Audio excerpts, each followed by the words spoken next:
Zoe, this is the kind of dish I would cook a lot at home. It's a quick, simple, bake in the oven. You can make it the day before or earlier on in the day, but it starts really simply. Basically, open the fridge up and anything that's in there that you want to cook, you can put into this pasta bake. But the most important thing is the cheese on top. You have to have, because that's what gives it the crunch. Now, to start with, I'm going to start chopping up some stuff. If you want to give me some herbs, some oregano and basil, just rip them off and give them a bit of a chop.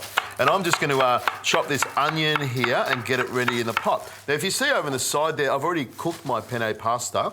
But what I did, normally with this penne, it would take 8 to 10 minutes to cook, but I just cooked it for 6 minutes, Zoe. Right. I want it to be a little bit firm on the inside. And that is the key with pasta bakes, is often what we do is we cook to normal, pasta, and it makes it quite squishy and not as nice and sort of pasta-ish. The way to get around, if you do overcook your pasta, the way to get around that is, of course, to stir it around so all the bits of pasta stick out of it and they go crunchy on top. That's a little trick that I learned. That is good. I like that one. Because I may have overcooked pasta once before. So there you go. I think it makes me and probably everyone else at home feel a little bit better when you stuff up a recipe just slightly. But it happened only once, normally. and I may have been heavily medicated at the time. So that's the only excuse for that. Now, I've got my onion. I've got 5 or 6 cloves of garlic. I've just sliced the garlic because I like them to be a little bit chunky all the way through, nice, instead of chopping it nice and fine. But pasta's a great thing. I suppose if you're gluten-free, you could use your gluten-free pasta. Yeah, definitely. And put some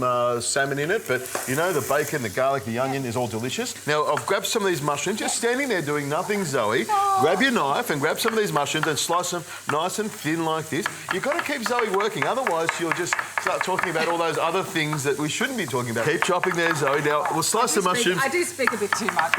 No, you don't. I just slice the mushrooms nice and thin. You could use whatever mushrooms, if you've got some field mushrooms, some enoki mushrooms, oyster mushrooms. Nice. These are just regular button mushrooms that are quite cheap to get. Now, a couple of fresh bay leaves, rip them off. If you can get some fresh bay leaves, they're always good. Dried bay leaves are just as good, but in they go.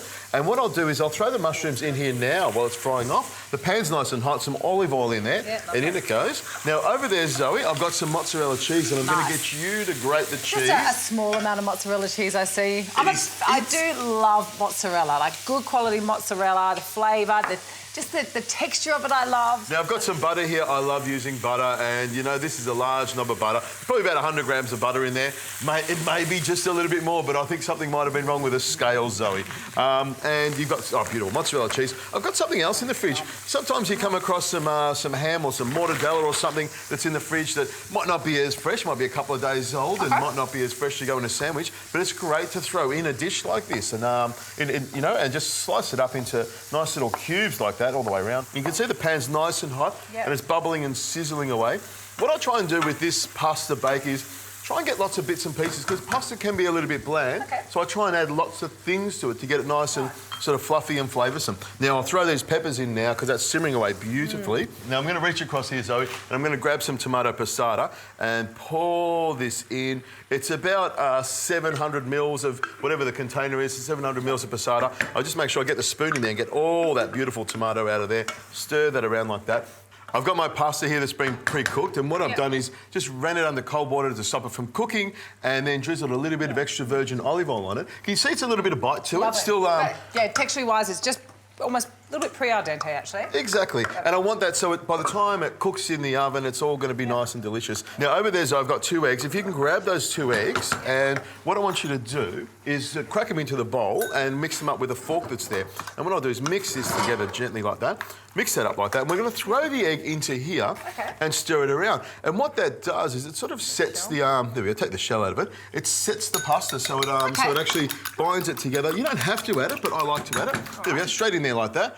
And what I do is just mix it around. Now, in front of me, there's that big baking tray. If you just throw that onto the bench right here, there we go, throw it onto there, because we're going to pour the whole thing in. That is heavy. It is heavy. I'm using a big, thick cast iron pan, but you could also, with these pans here, I could also just use this pan, because it goes in the oven, but I'm just going to pop it in here, because I do like it in the oven. That's always good to know, isn't it? If you've got the right pan, it just assists with less washing, which everybody is happy with when it comes to food. Something or other, less cleaning up. You can see all the goodness in there, and there is a bit of liquid in there, so that pasta will soak it up. Now, here's the fun part. We grab some of these herbs here, sprinkle it on top like that, mix that in. If you want to get the cheese, I want you to coat it with cheese, and then bring that parmesan over here as well. There we go.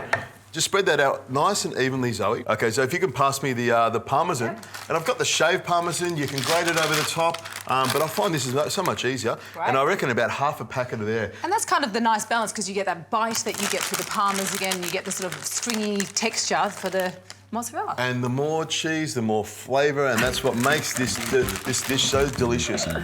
Now, this is going to go into the oven at 180 degrees Celsius. It'll take about 30 minutes, maybe 40 minutes. You'll know it's cooked because it'll be nice and crusty and golden on top.